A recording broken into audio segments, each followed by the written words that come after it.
डंडे से, जी जी, डंडा ही बजाया बस सारे। लगभग कितना कैश था आपके पास? 15-20 हजार रुपए कैश थे। बता रहे थे उधर से रोका, उन्होंने मारपीट शुरू कर दी। 5-6 लड़के थे पूरे। समय क्या रहा होगा? समय समय लगभग 6:45-7 के करीब टाइम है। हमारा किसी से कोई पुराना जो है रंजिश ये वगैरह कोई नहीं है। उनका पासवर्ड लिया उन्होंने, खोल के उसको बस फिर चले गए। एक जगह बिठा दिया उन्होंने कि कहने लगा मत उठना यहाँ से। बिल्कुल, दो बहुत बड़े बाहुबली विधायक हैं इस क्षेत्र में। कहीं आप देखेंगे कि भाई गोली चल गई, कहीं कुछ और हो गया। बस ऐसे ही बजाना शुरू कर दिया, बजाने के बाद बजाती रहे, फिर आगे ले गए, फिर भी बजाया बहुत। क्योंकि लगातार आप देखते हैं कि उत्तराखंड के अंदर जो क्राइम का रेट है बढ़ता ही जा रहा है। अभी एक हाल ही में घटना लंडोरा के क्षेत्र में हुई है। मेरे साथ वसीम है, क्योंकि वसीम के साथ जो घटना रात घटी है, लूटपाट की जो घटना है, उस पर ही हम थोड़ा सा चर्चा करने वाले हैं। क्योंकि उत्तराखंड पुलिस का जो वादा है वो है कि 24 घंटे के अंदर जो क्राइम करने वाले हैं उनको जेल के अंदर, सलाखों के अंदर हमारे एसएसपी है वो डाल ही रहे हैं। लेकिन इस घटना पे इतना समय क्यों लग रहा है? वसीम मेरे साथ होंगे। उससे पहले मैं प्रवीण भाई से बात कर रहा हूँ, क्योंकि ये भी साथ में थे। प्रवीण भाई, क्या घटना रात की? रास्ते में बता रहे थे उधर से रोका, उन्होंने मारपीट शुरू कर दी। उन्होंने फिर आगे लेके पीछे से लगा कर उन्होंने वहाँ भी मारपीट शुरू करी, गाली गुप्ताड़ करी हमारे साथ में, पैसे छीने उन्होंने। ये घटना कहाँ की थी पहले थोड़ा सा? यही की थी, थोड़ा से मैं बाग से उल्टी तरफ को थोड़ा। जी। तो क्या आपको क्या लग रहा है इसमें, किस तरह का कोई आपसी पहले कोई मतभेद पहले? ना जी, हमारे कोई मतलब नहीं पहले किसी से भी है। किसी से ना कोई लड़ाई ना झगड़ा हमारा, ना इसका भाई का है कुछ भी। कहाँ से आ रहे थे आप लोग? लंडोरे से। जी। समय क्या था लगभग? 7-7:30 बजे थे। यानी शाम के 7 बजे ही इतनी दर्दनाक घटना। वसीम भाई, मामला यही था कि सर आ रहे थे, जैसे ही रोक लिया हमको। मैं पूछने लगा, मैं कहा भैया बात बताओ क्या है। बस ऐसे ही बजाना शुरू कर दिया, बजाने के बाद बजाती रहे, फिर आगे ले गए, फिर भी बजाया बहुत। फिर बजा बुजू के बाद में जो पैसे थे 15-20 हजार रुपये वे भी छीने, बाकी फ़ोन था, भाई का फ़ोन भी, मेरा फ़ोन भी। अरे ऐसे ही बजा के बस फिर उसके बाद चले गए, फिर नहीं दिखे दिखे मैं। तो आप लोग बाइक से जा रहे थे क्या? जी नहीं, बाइक से ही था मैं। मेरा शाम के टाइम फिरता हूँ ना सब मंगलोर लंडोरे में ना, ऐसे वैसे इकट्ठे हो ढूंढते पड़ते हैं। किसी के साथ कोई आपकी कोई मतभेद, कोई बहस? बिल्कुल कोई ऐसा मामला नहीं है जी। ओके, बिल्कुल ऐसा। कितने लोग थे जो जिन्होंने हमला किया? जाने दीजिए, 5-6 लड़के थे पूरे। समय क्या रहा होगा? समय लगभग 6:45-7 के करीब टाइम है। तो इससे पहले भी कोई घटना आपके साथ घटी है, कोई मार पिटाई वाला? नहीं जी जी, ऐसा कोई मैटर नहीं है, ऐसा नहीं है कुछ भी। उसके बाद आप थाने भी गए हैं? हाँ, बस वो तो भाई साथ में लेके साथ में गए थे। चोट कहाँ पे? बस चोट तो यही है, सब गुम है सारी बस। तो जो उन्होंने हमला किया वो कैसे, किस तरह से? डंडे से, जी जी, डंडा ही बजाया बस सारे। लगभग कितना कैश था आपके पास? 15-20 हजार रुपए कैश थे। बाकी जो फ़ोन में अकाउंट में तो मैं अलग है, बाकी भाई अच्छा, के। आपने लिखा था तहरीर में कि फ़ोन का पासवर्ड भी मांग रहे थे, वो ऐसा क्या? जी, फ़ोन का पासवर्ड लिया उन्होंने, खोल के उसको बस फिर चले गए। एक जगह बिठा दिया उन्होंने कि कहने लगा मत उठना यहाँ से। फिर मैं उठने की कोशिश करी तो उन्होंने फिर आगे मेरे बजा दिया। फिर मैं भी बैठा रहा, फिर मैं निकल गया, फिर नहीं दिखाई दिए। तो फ़ोन से कोई ट्रांजेक्शन वगैरह कोई हुई? ना, ऐसा नहीं हुआ कुछ जी। तो पासवर्ड क्यों मांगा ऐसे? पासपोर्ट वो खोल देगा बाहर वाला जी ना, फ़ोन स्विच ऑफ करा होगा उन्होंने जो भी ना जी। अच्छा, जी जी। तो अभी क्या लग रहा है आपको, क्या कुछ कार्रवाई हो पा रही इसमें? क्योंकि पुलिस आपके घर पहुंची है अभी? जी आज शाम में भाई, शाम तो बाकी ऐसे भाई सुबह को बताए। कोई आया कोई तफ्तीश करने के लिए?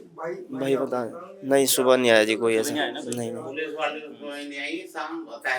तो मैं आपको बता दूं कि शाम के 7 बजे की घटना है और अभी लगभग 12 बजने वाले हैं। अभी तक जो हमारी मंगलौर पुलिस है नहीं पहुंच पाई। ऐसा कारण क्या है? तो हम पहुंच गए घटनास्थल पर, क्योंकि मैं आपको बता दूं मेरे पीछे जो है राजा का मंदिर। जी हाँ, दो बड़े बाहुबली जो विधायक हैं विधानसभा खानपुर, और ये जो क्षेत्र है चंदनपुर भगवानपुर, आपके लंडोरा क्षेत्र में पड़ने वाली जगह है, जहाँ पर ये जो रात घटना घटी है 7 बजे। आखिर ऐसी क्या घटना घट गई कि जो हमारी जो उत्तराखंड पुलिस है, लगातार आप देख रहे हैं कि 8 साढ़े 8 बजे तक तो पुलिस सड़कों पर घूमती दिखाई देती है, लेकिन उसके बाद आखिर पुलिस मौन की हो जाती है। मेरे साथ में मंसूर भाई होंगे जो वसीम के भाई हैं। मंसूर भाई, जो बताया आपने। बहुत बहुत धन्यवाद सोनू जी।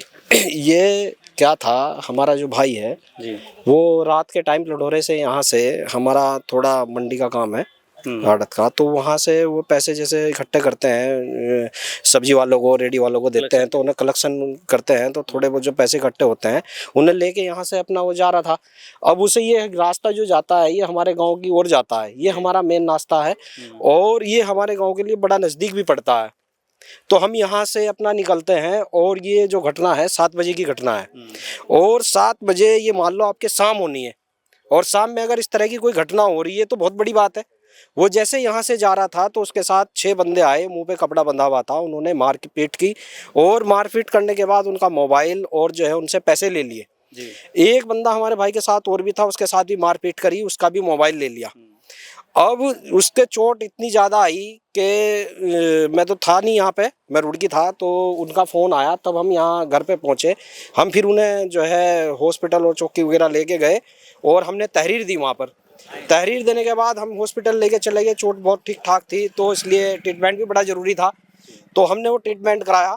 ट्रीटमेंट कराने के बाद जो है हमने चौकी में भी दे दिया। लेकिन अब इस पे अफसोस इस बात का है कि 7 बजे इतनी बड़ी घटना होना, ये तो कहीं बड़े बड़े जो 2 बाहुबली विधायक हैं उनके क्षेत्र में, बिल्कुल 2 बहुत बड़े बाहुबली विधायक हैं, बट जो है ये हमारे पीछे जो मंदिर है ये हमारा पन्नाव साहब जी का है मंदिर, तो बल्कि किसी का इसी नहीं को राजा होता, का मंदिर सभी बोलते हैं। राजा का मंदिर इसे ही बोलते हैं और यहाँ से निकलता है। तो मतलब इस क्षेत्र में इतनी बड़ी घटना होना, 2 बाहुबली विधायक हैं, फिर चलो मेरा गांव तो जो है निजामुद्दीन जी की जो है उसमें विधानसभा में आता है जी, लेकिन ये है रास्ता तो यहीं से है जी, अब जुड़ावा जो है कस्बे से यहीं से है, लेकिन इतनी बड़ी घटना होना ये कहीं ना कहीं एक जो है बहुत ही शर्मनाक है। क्या कोई ऐसे कोई पुरानी रंजिश को कोई ऐसा कोई मामला तो सामने नहीं आया? हमारा किसी से कोई पुराना जो है रंजिश ये वगैरह कोई नहीं है, क्योंकि हम भी सामाजिक लोग हैं, लोगों में रहते हैं, लोगों के बीच रहते हैं, हमारा कोई इस तरह का नहीं है, क्योंकि हम भी अपना काम से काम रखते हैं और जो है हमारी किसी से दुश्मनी वगैरह कुछ नहीं है। बट जो है बहुत सारी वारदातें बढ़ रही हैं इस क्षेत्र में, कहीं आप देखेंगे कि भाई गोली चल गई, कहीं कुछ और हो गया, ये मसले इतने ज़्यादा हो रहे हैं कि अभी भी 2-4 वारदातें हुई हैं, हमें पता लगा है, क्योंकि जब बंदे के साथ होता है जब दूसरी का पता लगता है, तो बहुत सारी वारदातें हुई हैं। लेकिन जो है कहीं ना कहीं इसके लिए सोचना पड़ेगा। इतना मतलब अगर उत्तराखंड में इतने शाम के टाइम में इतनी बड़ी घटना हो रही है और पुलिस प्रशासन इतना सक्रिय होने के बाद इतनी बड़ी घटना हो रही है, तो ये तो बड़ी सोचने वाली बात है। बंदा घर से बाहर नहीं निकल सकता। आज 25 साल पहले भी इतना नहीं था कि जितना अभी ये देखने को मिल रहा है। तो अभी आपने तहरीर भी रात को दी और उसके बाद पुलिस क्या कोई कार्रवाई हुई, कुछ घर तक कोई पुलिसकर्मी पहुंचे? अभी हमने रात तहरीर दी है, तहरीर देने के बाद अभी तो कोई हमारे घर पे कोई पुलिसकर्मी नहीं आया है, बट रात जैसे उसे चोट आई थी तो एक सिपाही हमारे घर पे आए थे, उसके बाद हम हॉस्पिटल लेके गए थे, बट सुबह से कोई नहीं आया। लेकिन हमारी मांग यही है कि चलो वो आए या ना आए वो एक अलग बात है, बट इस पे जो है कार्रवाई होनी चाहिए। कल जो है ये मेरे पूरे गांव का मसला है, मेरे पूरे गांव का रास्ता है भाई। रात में किसान जो है खेती भी करते हैं, रात को पानी भी देते हैं, रात से जाते भी हैं। कल को उनके साथ मारपीट होगी, क्या होगा? ये किसी के भी साथ हो सकती है। तो मतलब ये नहीं है कि मेरे भाई के साथ हुई है, मसला ये है कि मेरे पूरे गाँव के साथ, मेरे गाँव का पूरा रास्ता है ना। तो एक जिम्मेदार आदमी का जो है एक दायित्व बनता है कि वो पूरे ही गांव के लिए, मैं इसलिए सोचना चाहिए, मैं इसलिए इतना ज़्यादा सोच रहा हूँ। तो ये घटना जो है आपके भगवानपुर चंद्रपुर क्षेत्र की है और इस पर कार्रवाई क्या होने वाली, देखते हैं कि उत्तराखंड पुलिस कितना सक्रिय है।